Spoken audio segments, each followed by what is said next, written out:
এখানে প্রসাব করছিস কেন? খেয়াল করিনি ম্যাম, সরি। আমি তো না হয় শুধু প্রস্রাব ফিরেছি। সকালে মাঠে পায়খানা ফিরে সবাই পানি খরচ করে যে এই পানি দিয়ে রান্না করবেন নাকি? না না, এই পানিতে কেন রান্না করবো? এই সালমা চ। এই বন্ধুদের সাথে পিকনিক করছি।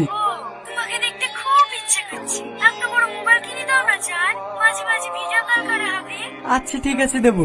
আজ তো বন্ধুদের সাথে পিকনিক করছি, কালকে তোমাকে বাজারে লেগে কিনে দেবো। সত্যি?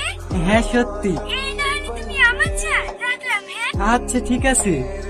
মেয়েদেরকে বিশ্বাস করিস নি ভাই, ওর অভিনয় মায়ের গর্ব থেকে শিখে আসে। সামান্য একটু স্বার্থে লেগে এমন এমন অভিনয় করবে, যখন স্বার্থটা পড়ে হয়ে যাবে অমনি তো যত্নে করা মনটা পেটাক করে গেলে দেবে।